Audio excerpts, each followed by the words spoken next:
সুপ্রিয় দর্শক, আমন্ত্রণ জানাচ্ছি আরটিভির নিয়মিত স্বাস্থ্য বিষয়ক অনুষ্ঠান হেলথ ফর অলে। প্রিয় দর্শক, আজ 22শে সেপ্টেম্বর বিশ্ব সিএমএল ক্রনিক মাইলয়েড লিউকেমিয়া দিবস। এই বিশেষ দিবস উপলক্ষে আমাদের আজকের এই বিশেষ আয়োজন, এবং এই আয়োজনে আমাদের সাথে আছে জেনফার বাংলাদেশ। প্রিয় দর্শক, আজকের এই বিশেষ আয়োজনে আমাদের স্টুডিওতে বিশেষজ্ঞ অতিথি হিসেবে উপস্থিত আছেন অধ্যাপক ডাক্তার আলমগীর কবির। অধ্যাপক ডাক্তার আলমগীর কবির রক্তরোগ বিশেষজ্ঞ এবং বিভাগীয় প্রধান, বাংলাদেশ মেডিকেল কলেজ ও হাসপাতাল, সাবেক বিভাগীয় প্রধান এবং অধ্যাপক, ঢাকা মেডিকেল কলেজ ও হাসপাতাল। অধ্যাপক ডাক্তার আলমগীর কবির স্যার, আপনাকে স্বাগত জানাচ্ছি আমাদের অনুষ্ঠানে। ধন্যবাদ আপনাকে। স্যার, আজকে বিশ্ব সিএমএল দিবস বা ক্রনিক মাইলয়েড লিউকেমিয়া দিবস।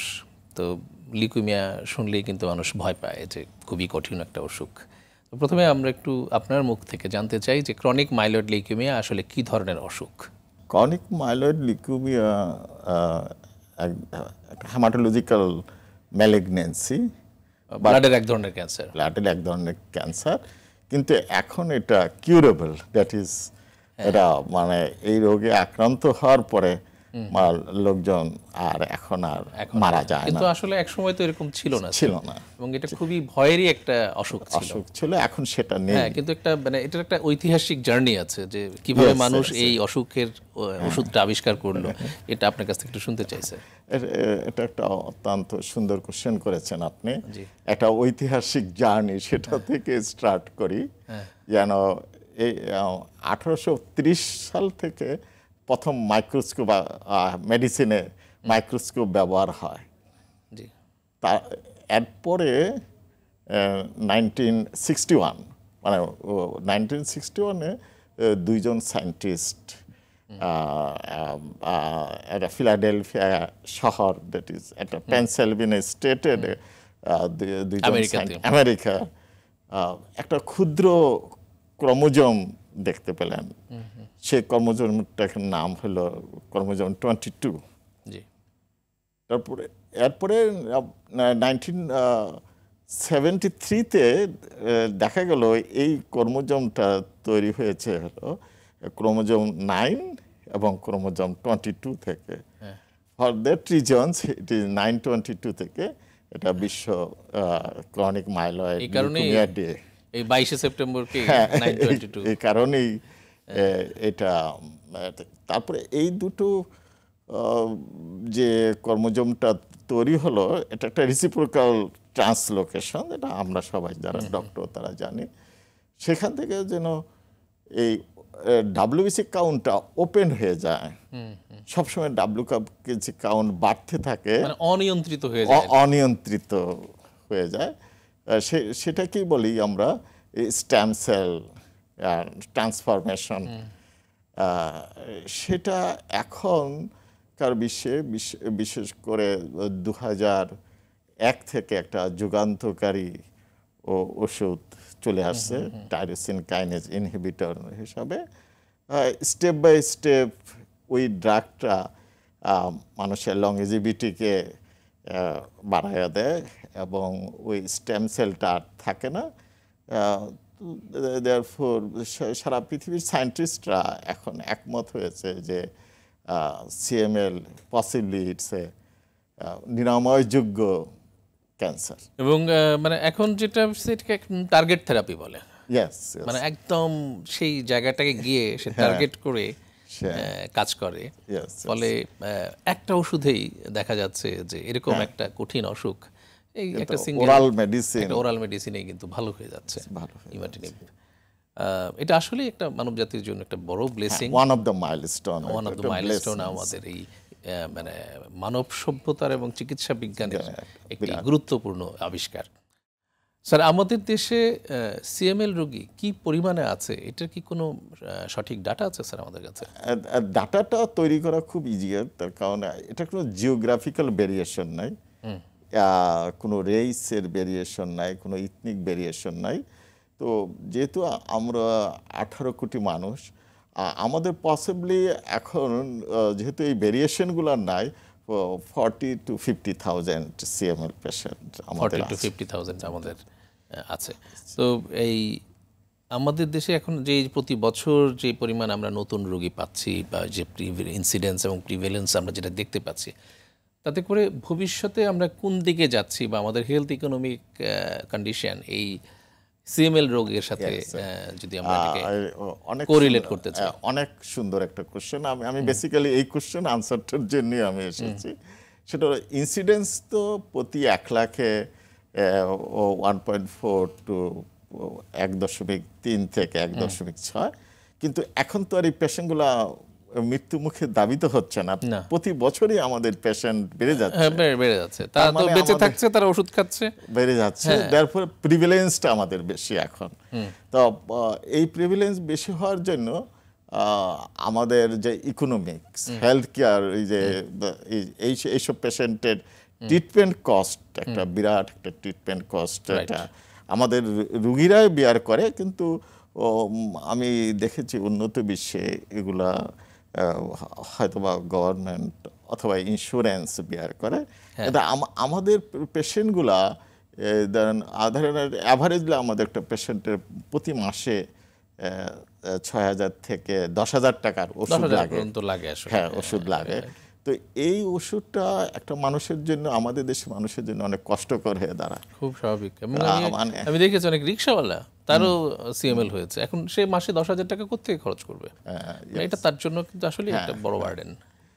মানে একটু ছোটখাটো ইতিহাস, আমি একবার যে আমেরিকান সোসাইটি হেমাটোলজি অ্যাসোসিয়েশনের যে একটা মিটিংয়ে দেখলাম যে একটা মিটিংয়ে ওরা ডলার দিচ্ছে থার্ড ওয়ার্ল্ড কান্ট্রিদেরকে। তো আমার আগে দেখলাম ফিলিপাইন গেল ডলার নিতে, ইয়াগুলো।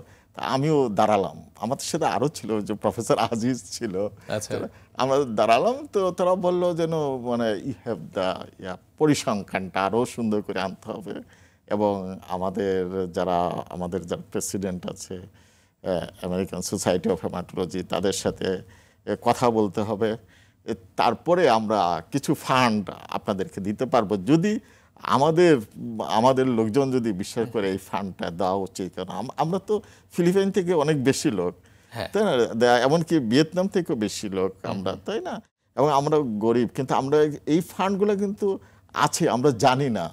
জানলেও আমরা ওদেরকে প্রকিউর করে বাংলাদেশে নিয়ে আনা যায়। এটা আনা যায় যদি আমাদের পরিসংখ্যানগুলো ওদের বোধগম্য হয়, এবং ওরা যদি এটা তাদেরকে বোঝাতে পারে। আমাদের সরকার চেষ্টা করছে বা দিচ্ছেও, সরকারি হাসপাতালগুলোতে তারা এখনো ফ্রি পাচ্ছে, কিন্তু সেটা মানে আমি মনে করি যে যথেষ্ট না আর কি, যথেষ্ট না। হ্যাঁ, সেখানে তো আসলে এই কয়টা সরকারি হাসপাতাল, হয়তো 1 বা 2টা সরকারি হাসপাতাল ঢাকা শহরে দিচ্ছে, কিন্তু ক্যান্সার ইনস্টিটিউট দিচ্ছে, ঢাকা মেডিকেলে দিচ্ছে, কিন্তু এটাই তো যথেষ্ট না। কারণ এবং সবাইকেই যে দিতে পারছে, সারা মাসের ওষুধ যে দিতে পারছে তাও না। অনেক সময় দেখা যায় ওষুধ শেষ হয়ে যায়, কমে যায়। ফলে সপ্তাহে 4 দিনের দিচ্ছি, 3 দিন কিনে নিতে বলছি। এটা কষ্টকর এটা হয়, এবং এটা সত্য যে সরকারের পক্ষে সমস্ত দায়িত্ব নেওয়া সবসময় সম্ভব হয় না। সেক্ষেত্রে আমাদের মনে হয় যে আমাদের সমাজে যারা বিত্তবান আছে, পাশাপাশি যে বিদেশি যে সংস্থাগুলো যারা আমাদেরকে দান করতে পারে বা আমাদের রোগীদেরকে সাহায্য করতে পারে, সেই সব প্রতিষ্ঠানের সাথে আমাদের যোগাযোগ সক্ষমতা বাড়াতে হবে, এবং আমাদের এভাবেই আসলে আমাদেরকে কাজ করতে হবে রোগীদেরকে নিয়ে। স্যার, আমাদের বাংলাদেশে বর্তমানে আমরা যে রোগীদেরকে পাই ক্রনিক মাইলয়েড লিউকেমিয়া, তাদেরকে আমরা কি ধরনের চিকিৎসা দিচ্ছি এবং কতটা মানে বর্তমান বিশ্বের সাথে তাল মিলাতে গেলে আমরা এটাকে কতটা আধুনিক চিকিৎসা বলতে পারি এটাকে? মানে আসলে ক্রনিক মাইলয়েড লিউকেমিয়ার ব্যাপারে আমরা কিন্তু more less we are comparable with the modern world. আচ্ছা, মানে আমরা আধুনিক বিশ্বের সাথে যে চিকিৎসা দিচ্ছি তা আধুনিক বিশ্বের সাথে সামঞ্জস্যপূর্ণ, এটা বলতে কোনো দ্বিধা করা উচিত না এই মুহূর্তে আমাদেরকে। আচ্ছা, তো এক্ষেত্রে কি শুধু ইমাটিনিব বা এই যে ওষুধগুলো আমরা যে ব্যবহার করি, শুধু কি এই ওষুধগুলোই নাকি আরও কিছু আছে? দেন ইমাটিনিবটা হলো সেফ ড্রাগ, এবং ওয়ান টাইম ইউজ, ওয়ার্কিং পেশেন্টগুলো নিতে পারে সবসময়। তারপরেও কিছু কমপ্লিকেশন যেগুলো ডক্টর হেমাটোলজিস্ট যেগুলো ডিটেক্ট করবে, তাদের জন্য আমরা হয়তো পরবর্তী জেনারেশন যে সেই ওষুধগুলো পাওয়া যায়, ডাসাটিনিব, নিলোটিনিব। এরপরে আরও যদি দেখা যায় ওই পেশেন্টগুলো রেসপন্স ভালো করছে না, তখন পোনাটিনিব, এবং যখন পোনাটিনিবও যখন দেখি যেন পেশেন্টগুলো, তখন আমরা allogenic stem cell transplantation, that is the most care, that is the curable step, last step. step. Whole ওয়ার্ল্ডেই সেটাই, এই স্টেপই চলছে, আমরাও এই স্টেপে চলছি, কিন্তু আমরা সব মানুষকে ইনক্লুড করতে পারছি না, এটাই আমাদের দুঃখ, কষ্ট। এটাই তো আসলে আমাদের এই 2024-এ এসে আমাদের যে বিশ্ব সিএমএল দিবস, তার একটি প্রতিপাদ্যের একটি গুরুত্বপূর্ণ অংশ হচ্ছে যে চিকিৎসায় সবাইকে মানে ব্রিজ করা, মানে সবার মধ্যে একটা সেতুবন্ধ রচনা করা এবং সবাইকে চিকিৎসা সুবিধার আওতায় নিয়ে আসা, এবং সহজ করে বললে এই বৈষম্যহীন করা এই চিকিৎসাটাকে, চিকিৎসা সুবিধাটাকে বৈষম্যহীন শব্দটাই এখন খুব ভালো প্রযোজ্য এবং আমাদের জন্য রিলেটেবল।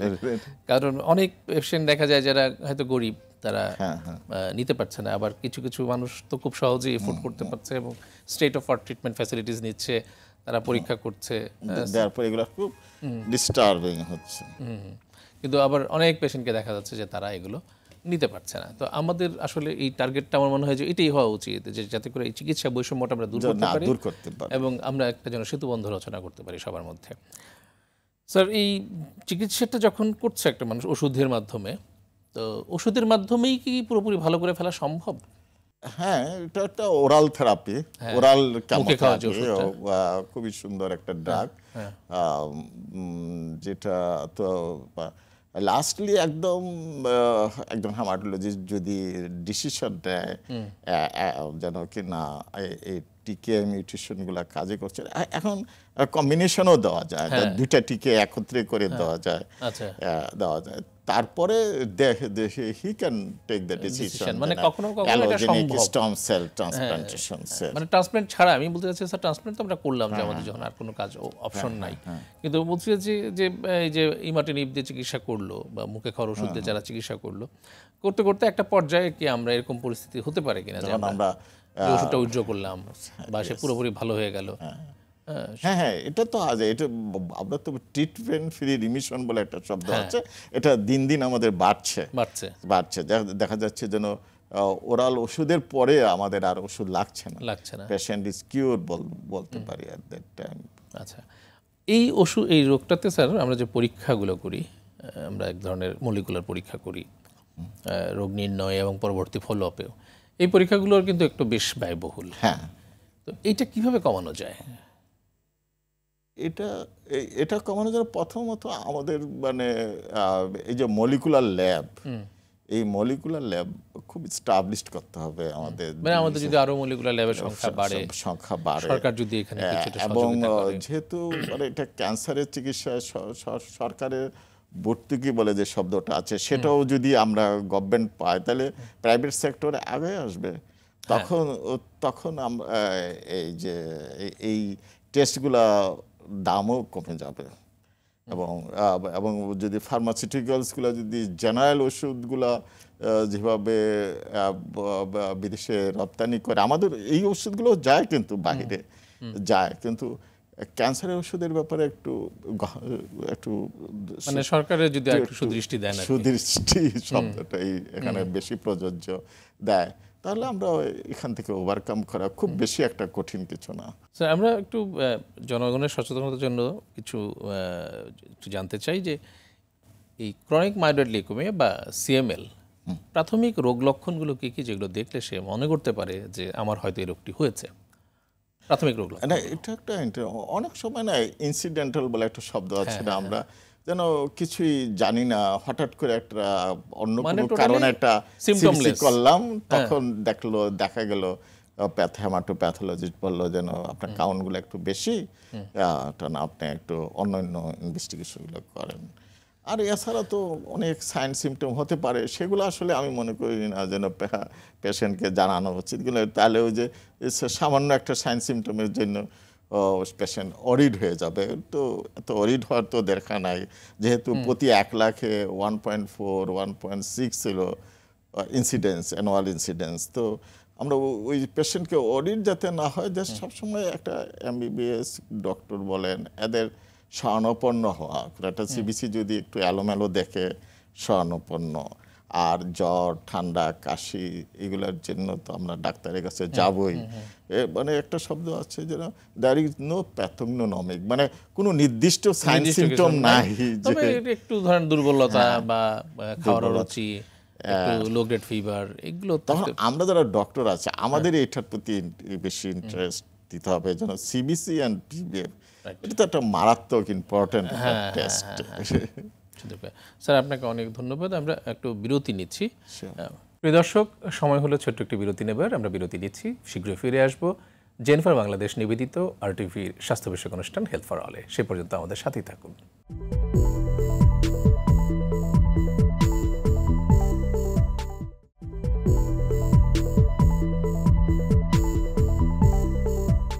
প্রিয় দর্শক, বিরতির পরে আবারও ফিরে এলাম। আপনারা দেখছেন জেনিফার বাংলাদেশ নিবেদিত আরটিভির স্বাস্থ্য বিষয়ক অনুষ্ঠান হেলথ ফর অলে। আমরা কথা বলছিলাম বিশ্ব সিএমএল দিবস নিয়ে। আমাদের সাথে আছেন, স্টুডিওতে উপস্থিত আছেন আমাদের বিশেষজ্ঞ অতিথি অধ্যাপক ডাক্তার আলমগীর কবির। স্যার, আমরা তো বিরতির আগে অনেকগুলো বিষয় নিয়ে কথা বলেছি ক্রনিক মাইলয়েড লিউকেমিয়া নিয়ে। আমরা একটু জানতে চাই, এই ক্রনিক মাইলয়েড লিউকেমিয়ায় আমরা প্রাথমিক পর্যায়ে কি কি ধরনের পরীক্ষা করি? প্রাথমিক, যেটা আপনি শুরুতে বলছিলেন যে সিবিসির কথা বলছিলেন, প্রাথমিক পরীক্ষাগুলো হলো আমরা প্রথম তো complete blood count, peripheral blood film, এটাতেই তো আমরা মোটামুটি একটা ধারণা পেতে পারি। হ্যাঁ, ধারণা পেতে পারি। তারপরে মানে আমরা অনেক সময় হয় কি রুগীর অনেক পয়সা ব্যয় হবে বলে আমরা ইনভেস্টিগেশনস একটু কমায়া দিই, কিন্তু দেখা গেল যেন মডার্ন সায়েন্সে ইনভেস্টিগেশনটা কমানো ঠিক না। যেন অনেক সময় করি কি যেন আমরা বোনমারো স্টাডিটা করতেই চাই না, এখন আমরা হেমাটোলজিস্ট এমনকি হেমাটোপ্যাথোলজিস্টও বুঝে যেন এটা একটা সিএমএল পেশেন্ট, কিন্তু অনেক সময় দেখা যায় কি যেন বোনমারো এক্সামিনেশন না করলে কিছু ওভারলুকিং হয়ে যায় না, অ্যাক্সিলারেটেড কিংবা ব্লাস্টিক কেস কিনা। আবার কিন্তু আবার দেখা গেলো যেন ওই ট্রেফাইনটাও করতে বলে, তার কারণ অনেক সময় নেস্টস অফ ব্লাস্ট থাকে যেন একটু এক জায়গায় সারানো। আমরা যদি সাধারণ দর্শকের জন্য বলি যে ট্রিফাইন হচ্ছে যে ওই বোন থেকে হাড়টাকে কেটে নিয়ে এসে পরীক্ষা করা, বায়োপসি করা। এই পরীক্ষাগুলো আমরা ইউজুয়ালি করতে চাই না, কিন্তু দেখা গেছে যে আমরা মানে অনেক মানে আমি বলবো যেন উন্নত বিশ্বের ডক্টররা আমাদেরকে অনেক সময় বলে যেন তোমাদের এটা করা উচিত, কারণ অনেক সময় অনেক পেশেন্টের দেখা যায় যে ওটা অ্যাক্সিলারেটেড ফেজ অথবা ব্লাস্টিক ফেজ। এমনিতে সাধারণত আমরা বোন ম্যারো পরীক্ষা তো করি, হ্যাঁ অনেক সময় দেখা যায় যে বোন ম্যারোতে আমরা হয়তো সবগুলো এবং ট্রিফাইনও, তখন আমরা ট্রিফাইন করি, যেখানে আমরা হাড় থেকে একটু অংশ বিশেষ কেটে নিয়ে এসে মজ্জা সহ পরীক্ষা করা বা বায়োপসি করা। এরপরে হলো কি যেন ক্যারিওটাইপিংটা মাস্ট করতেই হয়। ওরা বলেছে যেন আরো অনেক কমপ্লেক্স ট্রান্সলোকেশন থাকতে পারে, এবং ফিশ টেকনিক বলে যেটা আছে, আপনি হেমাটোলজিস্ট আপনি বুঝবেন, এই টেস্টগুলা আসলে করা উচিত, এবং এগুলা করা উচিত বলেই যেন গভর্নমেন্ট এবং আমাদের মানে এটা বোঝানো উচিত যেন এই টেস্টগুলো না করে যদি আমরা এই টেস্ট ট্রিটমেন্টগুলো স্টার্ট করি তাহলে কিন্তু আমরা উন্নত বিশ্বে একটা সমালোচনার সম্মুখীন হব। এবং বলেছে যেন ক্যারিওটাইপিং, ফিশ টেকনিক এবং পিসিআর এই তিনটা একটাকেও বাদ দেওয়া যাবে না। আমরা হয়তো বা একটা বাদ দিই, দুইটা বাদ দিই পেশেন্টের বলে, কিন্তু এটাকে বাদ দেওয়া যাবে। তার মানে হচ্ছে আসলে আমাদের উন্নতি করার জায়গা হচ্ছে এই জায়গাগুলোতে, যাতে করে, কারণ আমাদের দেশের মানুষের যে আমাদের দেশের মানুষের যে ক্যাপাসিটি, তাতে আসলে তারা যে এগুলো এফোর্ড করতে পারবে তারা ব্যক্তিগতভাবে তা নয়। সেই ক্ষেত্রে আসলে আমাদের সরকার যদি এগিয়ে আসে এবং আমাদের এই পরীক্ষাগুলো যেন সরকারিভাবে করার একটা ব্যবস্থা থাকে, আমাদের চলে আসছে যেন এই টেস্টগুলো না করে আমরা ট্রিটমেন্ট স্টার্ট করি, কিন্তু 90% ক্ষেত্রে আমাদের ভুল হয় না, কিন্তু এগুলা করে নেওয়া উচিত। আফটার অল এটাই হলো standard, he is the human being, right, এটাই স্ট্যান্ডার্ড। মানে খুব চমৎকার একটা বিষয় আসলে। আমাদের মনে হয় যে এখন আমরা যত মানে আমরা নিজেদেরকে ডেভেলপ বা উন্নত করার চেষ্টা করবো, আমার মনে হয় এই জায়গাগুলোতে আমাদেরকে কাজ করতে হবে, যাতে করে আমরা সঠিক ম্যান পাওয়ারও তৈরি করতে পারি যারা এই পরীক্ষাগুলো করবে, এটাও একটা বিষয়। এবং এই ল্যাবরেটরিগুলো যেন আমাদের দেশে তৈরি হয় বা সরকারি খাতে যেন এটা তৈরি হয় সরকারি হাসপাতালগুলোতে, সেটার জন্য আমাদেরকে প্রস্তুতি নিতে হবে। স্যার, এই ক্রনিক মাইলয়েড লিউকেমিয়া যতদিন ক্রনিক আছে তখন তো সে খুব একটা মানে বিধ্বংসী বা খুব খারাপ কিছু না, কিন্তু এটা তো কখনো কখনো খারাপ হতে পারে, একুট লিউকেমিয়া দিকে টার্ন নিতে পারে। এই কত % পেশেন্টদের ক্ষেত্রে এরকম পাওয়া যায়? টিকে যে টাইরোসিন কাইনেজ ইনহিবিটর আসার পরে টার্নটা কমে গেছে, টার্নটা কমে তবু কিছু নেয়, দেখা গেল কি সারা বিশ্বেই এই টাইরোসিন যেটা টার্গেটেড থেরাপিটা আসার পরে যেন বোন ম্যারো ট্রান্সপ্লান্টেশনের লেভেলটা অনেক কমে গেছে, মানে এটা চাহিদাটা কমে গেছে, চাহিদাটা কমে গেছে। সেভাবে যখন একদম অনেক সময় যে ক্রোমোজোমাল অ্যাবনর্মালিটিগুলো আছে না, এগুলো 2-3টা থাকতে পারে, তখন আমাদের আর এই টিকের উপরে আমাদের বসে থাকতে হয় না, তখন আমাদের এই বোন ম্যারো ট্রান্সপ্লান্টেশনটা ইজ দ্য ফাইনাল আনসার। তার মানে হচ্ছে এরা অ্যাকিউট লিউকেমিয়ার দিকে অবশ্যই ইয়ে করতে পারে, কিন্তু আগের থেকে টার্নিংটা অ্যাক্সিলারেটেড না, ডিসিলারেশন, সেটাই কমের দিকে। এবং অনেক সময় তো রোগীরা হয়তো যে দেখা গেল যে একদম অ্যাকিউট লিউকেমিয়া নিয়েই আসছে, মানে একটা ব্লাস্টিক ট্রান্সফরমেশন যেটাকে আমরা বলি, যে খুব খারাপ অবস্থা, হয়তো সে ক্রনিকই ছিল কিন্তু সে হয়তো ঠিকভাবে ট্রিটমেন্টের আওতায় ছিল না। এটা একটা অত্যন্ত একটা সুন্দর জায়গায় আপনি হাত দিয়েছেন। মানে সামনে যখন রিভাইজড করবে হু এই ক্লাসিফিকেশনটা, তখন এই ক্রনিক থেকে একটাই করবে ব্লাস্টিক, এই অ্যাক্সিলারেটেডটা ওরা বাদ দিয়ে দিবে আজকাল ইয়েটাগুলো। স্যার, এই পেশেন্টদের কি কোনো মানে রোগীরা যেটা জানতে চায় যে খাওয়া দাওয়ার সাথে কোনো সম্পর্ক আছে কিনা, বা রোগ হলে পরে সে বিশেষ কোনো খাবার খেলে উপকার পাবে কিনা, এইরকম কোনো পরামর্শ আছে কিনা? না, খাওয়া দাওয়ার ব্যাপারে যেন আমাদের দেশে তো এটা একটা ভয়ানকভাবে কিছু খারাপ জিনিস আছে, যেন আমরা মুদির দোকানগুলো দেখতে পাই না, চারিপাশে শুধু বিভিন্ন ধরনের বাচ্চাদেরকে নানা রকমের, এগুলা যে কবে আমরা বন্ধ করতে পারবো আল্লাহই ভালো জানে। কিন্তু এগুলা না, মানে জাস্ট পাক করা খাবার, রান্না করা খাবার, মা যেটা রান্না করে রাখে সেই খাবারটি আমাদের খাওয়া উচিত। এগুলা খুব মানে বিধ্বংসী অবস্থা। এবং এই যে আমাদের প্রচুর মানুষ ফাস্ট ফুড খাচ্ছে, এগুলা তো একদম, কবে আমরা এগুলার উপরে সোচ্চার হব? তো যাই হোক, এগুলি আমাদের আসলে একটা সামাজিক সচেতনতারও বিষয় আছে। আমার খাবারের ক্ষেত্রে হয়তো সরাসরি তার রোগের কোনো সম্পর্ক, মানে এই রোগের সরাসরি হয়তো সম্পর্ক নেই, কিন্তু এই ধরনের প্রসেস ফুড বা ট্রান্স ফ্যাট বা ওবেসিটি এবং এই যে ক্যান্সারের সাথে এগুলো তো কোনো না কোনো ভাবে আসলে আমাদের বিভিন্ন ধরনের ক্যান্সারের সাথে সম্পৃক্ত। সরাসরি এই ক্যান্সারের সাথে কি কোনো পজিটিভ ফ্যাক্টর বা কোনো এনভায়রনমেন্টাল ফ্যাক্টরের সরাসরি কোনো সম্পর্ক আছে কিনা? হ্যাঁ, ইয়েস, সেটাও মানে একদম একটা যেটা হচ্ছে যে রেডিয়েশন, যেটা বলা যাচ্ছে যেন জাপানে যে শহর দুটাতে বুমিং হয়েছিল, ওখানে বেশি ক্রনিক মাইলয়েড লিউকেমিয়া, এবং আমাদের যারা রেডিওথেরাপি ডিপার্টমেন্টে কাজ করে কিংবা রেডিয়েশন অনকোলজিতে কাজ করে তাদের, কিংবা আলফা মিটার্স করে একটা ছিল, একটা রে আছে, এগুলা মানে রেডিয়েশন যারা কাজ করে ডিরেক্টলি, যারা রেডিয়েশন নিয়ে কাজ করে তাদেরকে এটা হওয়ার সম্ভাবনাটা বেশি থাকে।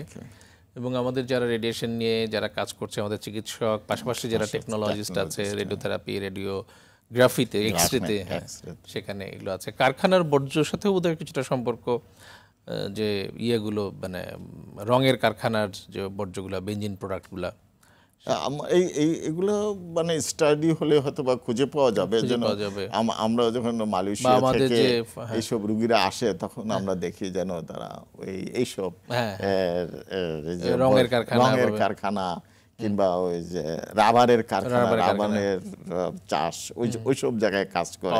এগুলা তো আমাদের দেশে তো ওভাবে রিসার্চ হয় না। তারপর কীটনাশকের সাথে একটা সম্পর্ক থাকতে পারে হয়তো, যে আমাদের যে কীটনাশকগুলো ব্যবহার করা হয়, কিন্তু আসলে এগুলো নিয়েও কিন্তু আমাদের খুব একটা স্টাডি ওরকম ভাবে নেই। কিন্তু আমাদের দেশে কৃষকরা কীটনাশক ব্যবহার করছে কোনো রকম প্রোটেকশন ছাড়া, কোনো রকম প্রোটেক্টিভ গিয়ার ছাড়া তারা এই ধরনের এগুলো ব্যবহার করছে, ফলে এগুলো তো কিন্তু একটা ভয় থেকে যায়। হ্যাঁ, অবশ্যই কঠিন জিনিস। ওভারঅল আমাদের দেশে এখন আপনি যে জায়গাগুলোতে কাজ করছেন স্যার, আপনি ঢাকা মেডিকেল কলেজ হসপিটালে দীর্ঘদিন ছিলেন, সেখানে আপনি বিভাগীয় প্রধান ছিলেন। এখন বাংলাদেশ মেডিকেল কলেজ হাসপাতাল বেসরকারি খাতে এটিও একটি বড় প্রতিষ্ঠান এবং সবচেয়ে পুরনো বেসরকারি হাসপাতাল, মেডিকেল কলেজ হাসপাতাল। আপনারা হেমাটোলজি বিভাগে এই ক্রনিক মাইলয়েড লিউকেমিয়া রোগীদেরকে কেমন পাচ্ছেন এবং কেমন সেবা দিতে পারছেন বলে মনে করেন? এখন তো মানে যখন টিকে আসে তখন 400 টাকা ছিল, এটা প্রতিদিন টার্গেট থেরাপিগুলো, হ্যাঁ, একটা ট্যাবলেট 400 টাকা করে ছিল। এখন এটা কমাতে 180 পর্যন্ত নিয়ে এসেছি বলতে বলতে। তো মানে এখন এই মুহূর্তে আমার 40টা পেশেন্ট আছে আমার আউটডোর বেসিসে, 40টা।